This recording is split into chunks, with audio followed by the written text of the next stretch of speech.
Hello and thank you for joining in. My name is Jeff Dixon and today we're going to be discussing emerging wireless standards.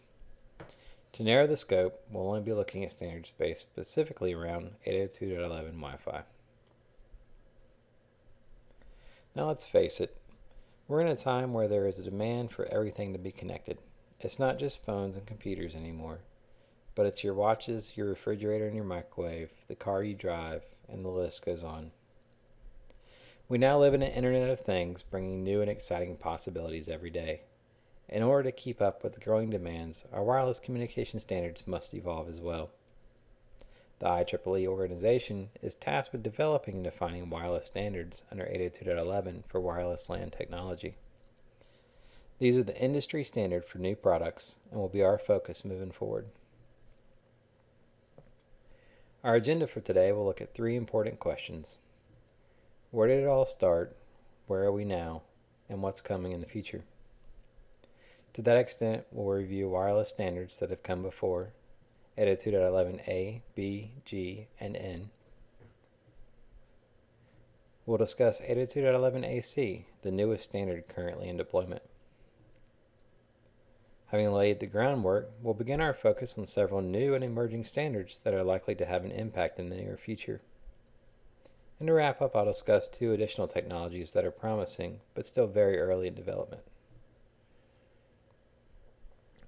You don't know where you're going until you know where you've been. And we start in 1997. At this time, IEEE introduced the first 802.11 wireless LAN standard. The initial standard had significant limitations and served primarily as a basis for future revisions. It wasn't until later with the release of 802.11b in 1999 that Wi-Fi really took off. 11b offers speeds up to 11 megabits per second and operated only in the 2.4 gigahertz band. Around that same time, another standard, 802.11a, was also ratified. 11a bolstered two significant differences from 11b. It provided faster speeds up to 54 megabits per second and operated in the 5 gigahertz range. While 11a has grown in use over the years, it initially suffered from very poor adoption. At the time, the availability of 5 GHz components proved to be very limited, and as a result, it wasn't until much later, in 2001, that 11a devices started shipping out. This meant 11b products had almost 2 years to take over the market, and with no cross-compatibility between the two, it made for a hard sell for 11a products. In 2003, we see our next major jump to 802.11g. 11g supported the same 54 megabit per second speed as 11a, but it had one huge advantage in that it operated in the 2.4 GHz band and provided full backwards compatibility to 11b. The new 11g standard was an instant success. At this time, many devices also started shipping with dual 2.4 and 5 GHz bands, providing support for all three standards. 11a, b, and g had their run of the market for several years, until the prevalence of 802.11n. 11n was ratified in 2009, and it brought with it many advancements. It supported both 2.4 and 5 GHz bands, backwards compatibility, speed increases up to 600 megabits per second, and it added one of the most important new technologies to wireless, MIMO.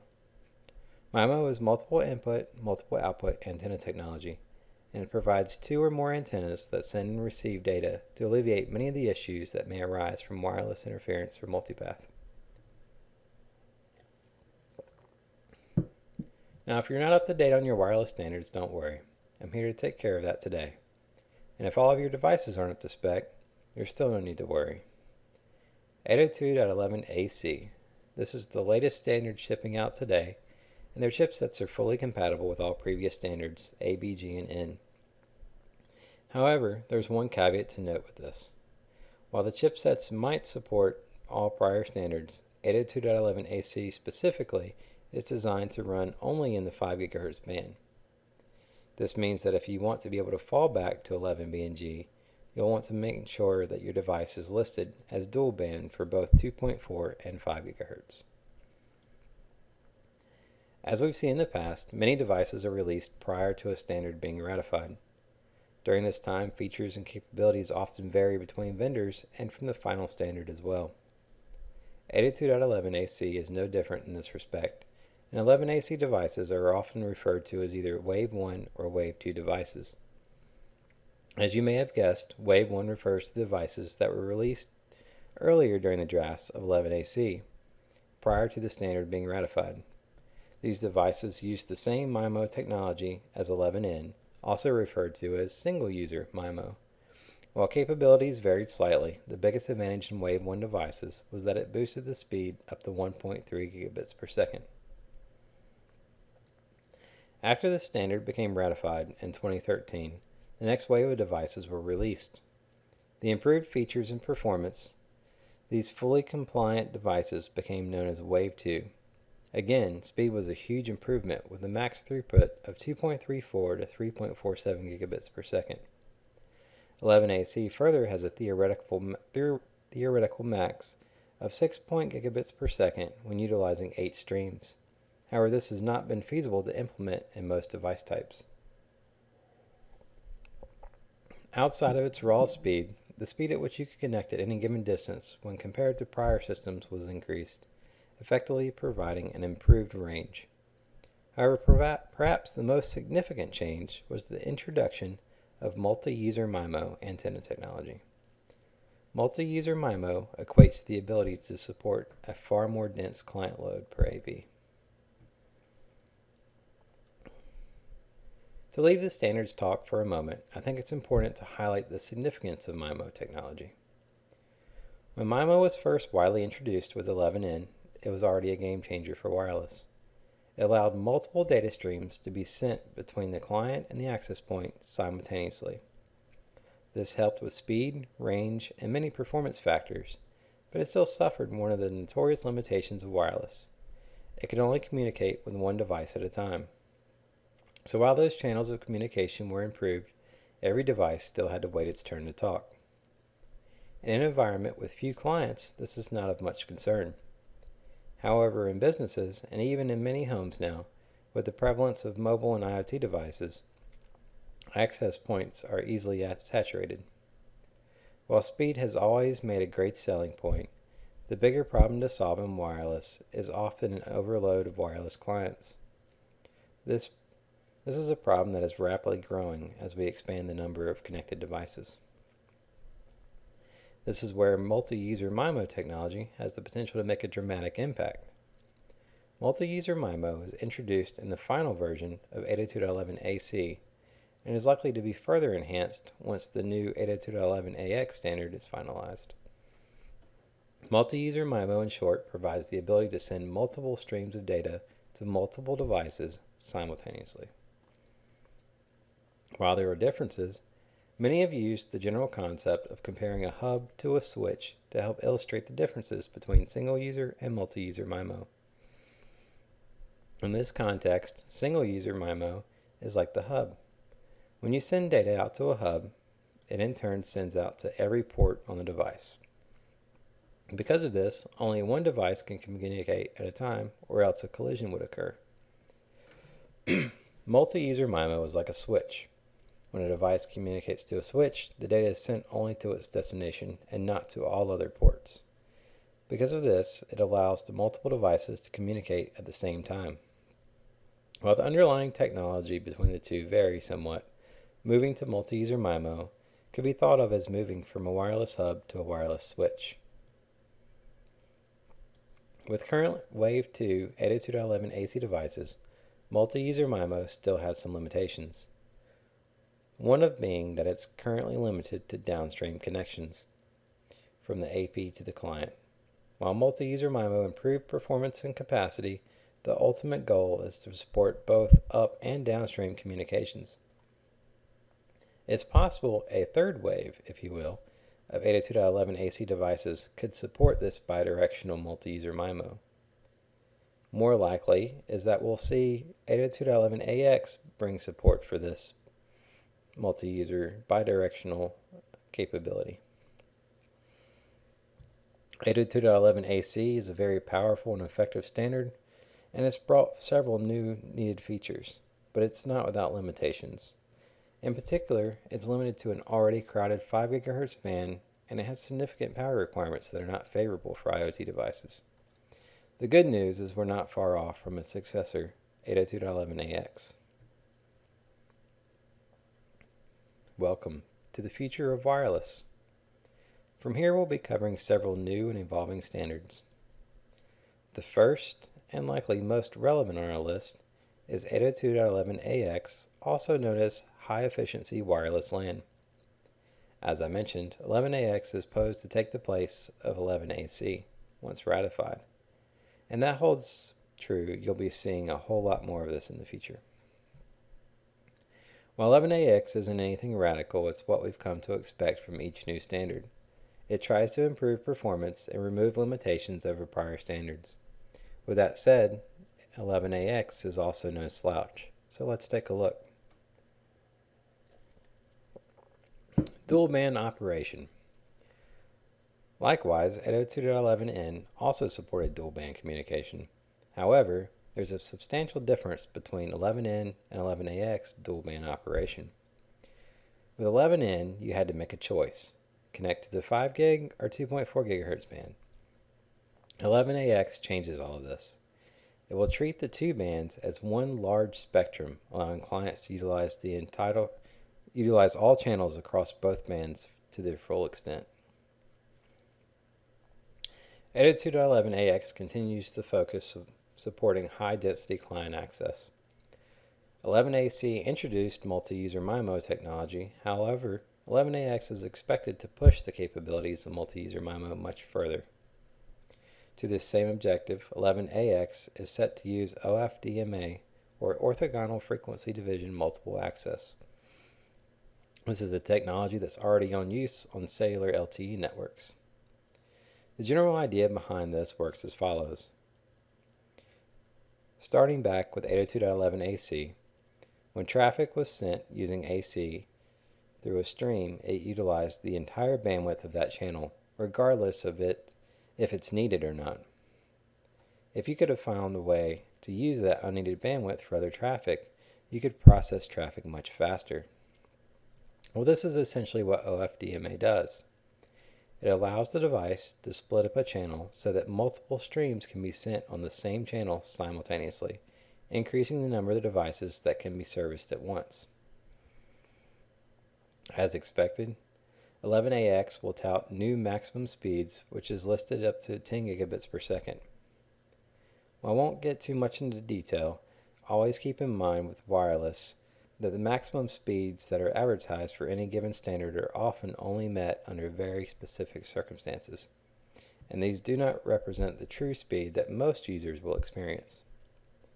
As an example, with 802.11ax and the speed of 10 gigabits per second, it will require an AP to provide its entire bandwidth to only a single device, and that device would have to be within close proximity. That said, 11ax will still provide much improved speed to its clients over previous 11ac. The larger issue may soon become how to backhaul that much data from the AP. 802.11ac suffered from significant power requirements. 802.11ax looks to address this with improved power savings. This bodes well for IoT and mobile devices, which are often sensitive to power requirements. Well, that's 802.11ax in a nutshell. It provides backwards compatibility to the prior standards, and ratification is expected in 2019.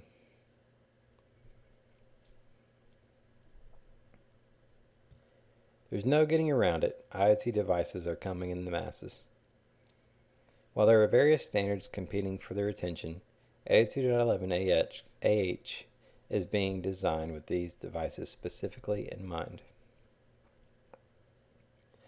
Before I go any further, let me stop and take a sidebar. All of the standards we discussed thus far have been essentially a replacement for the ones prior. These are the standards we're most familiar with and that we tend to interact with most often. However, there are quite a few others that have not been discussed.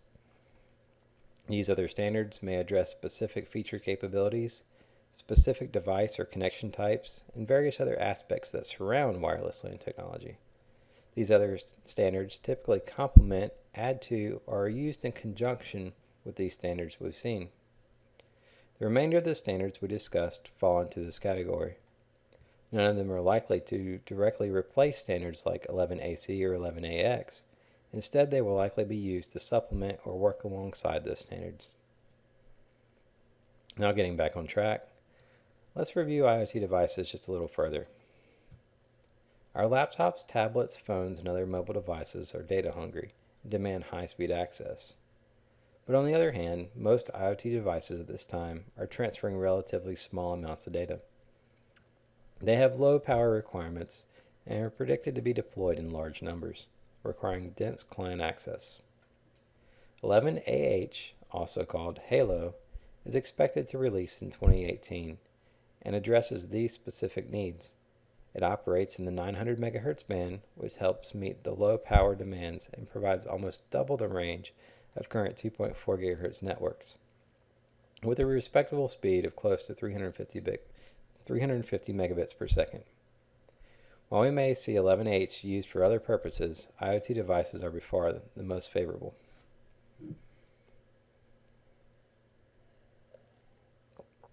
ADA 2.11AF is also called Super Wi-Fi or White-Fi, and is another standard under development. It requires an FCC license, which is unique from many others we've discussed. The license requirement is due to the frequency band in which it operates. The standard pulls spectrum from the white space in VHF or UHF bands that are traditionally used to provide television service. Data speeds for 11AF are between 26 to 35 megabits per stream and may be up to 426 to 568 megabits with the use of bonded channels.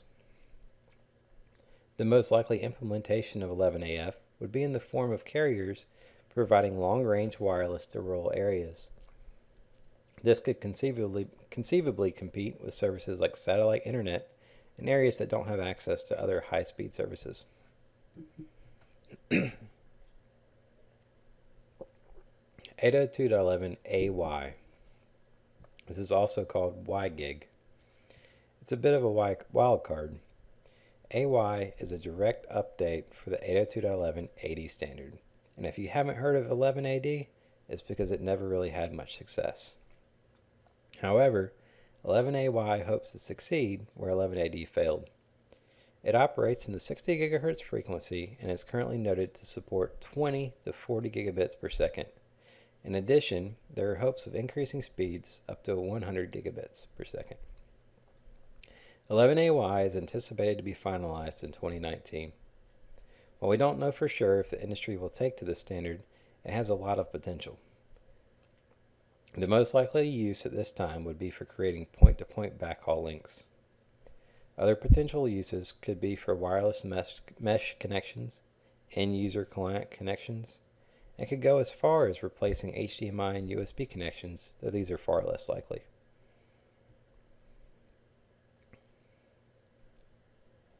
ADA 2.11AZ.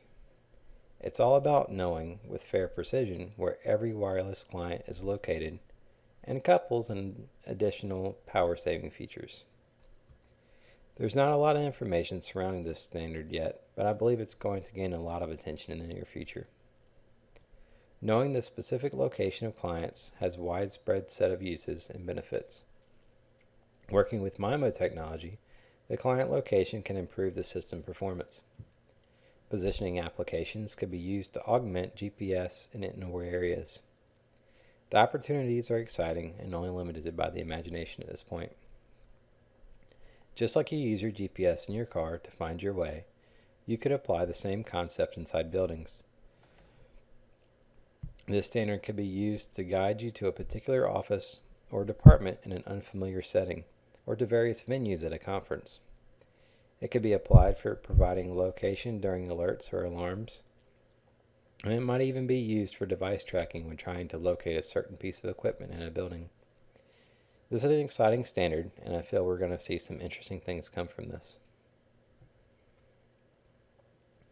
So earlier I mentioned there were a number of other wireless standards that we hadn't discussed. Did you know there were so many? Well, I'm not going to cover them all here, as they are less relevant for today's particular discussion. I wanted to include them for reference. I invite you to look them over. Some of these have been around for a long time, while others are making exciting advancements into the field.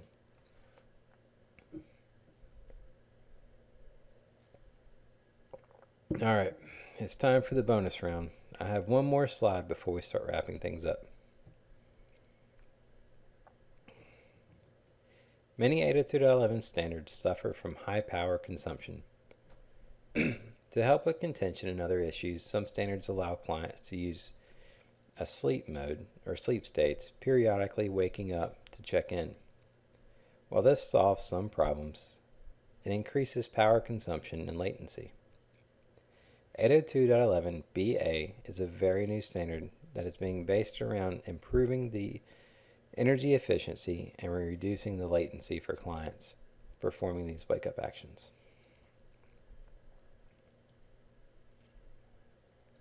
Until now, every 802.11 standard we've discussed has dealt with radio frequencies or RF. But there's another exciting spectrum that's quickly gaining ground in the market. Visible Light Communications, VLC, or LC, also sometimes referred to as optical wireless communications. The light spectrum can be used to provide data offloading and link aggregation capabilities. There are currently two IEEE standards that address light communication technology, 802.15 and 802.11 LC. Starting with 802.15, the standard has already produced multiple solutions for light communications, some of which you may have heard: OCC, LED-ID, and Li-Fi. These were among the first to the market with light communications. In addition, 802.11 LC is the other emerging standard. It's still in the very early stages of development and looks to bring light communication to the mass market as a complement to existing standards. Application for light communication technologies may include enterprise and home wireless deployments, as well as IoT devices offering increased security, data rates, complementary capacity, and localized communications. Market research has shown that light communications will become a $75 billion industry by 2023. In addition, limited or slow growth of current 802.11 RF technologies would likely increase further interest in light communications. While products are already in circulation using technology such as Li-Fi and some others, it's anticipated that 802.11 LC will be the fastest and most dominant standard to reach the mass market once in production. Light communications is not set to replace Wi-Fi. Instead, it will complement or augment our Wi-Fi and wired networks. Rest assured, you'll see much more of this in the future. Moving on to our summary and to briefly recap. We started with 802.11 A, B, and G standards, having speeds up to 54 megabits per second. We progressed to 802.11n in 2009, which dramatically gave us faster speeds up to 600 megabits per second, improved range, and added MIMO technology with support for both 2.4 and 5 GHz bands. New products are currently being deployed with 11AC and speeds between 1 and 3 gigabits per second, also using multi-user MIMO antenna technology. 802.11ax is on its way and currently set to replace 11AC. It promises improved speed, range, denser client support, and reduced power consumption. Other standards on the forefront include 802.11ah, designed to connect numerous IoT devices and offers greater range. 802.11af, licensed by the FCC. It's likely to be used for long-range network access from carriers. 802.11ay, which is anticipated to provide high-speed backhauls with speeds that may one day reach 100 gigabits per second. 802.11az, this standard's all about the location and positioning of clients. We saw 802.11ba, which looks to improve on power and latency issues. And finally, we briefly introduced light communications. This is one you'll want to keep your eyes on. I hope you've enjoyed your time and that you have found some new knowledge to take away from our session. There will be a list of resources and references at the end. Again, my name's Jeff Dixon, and I thank you for joining me.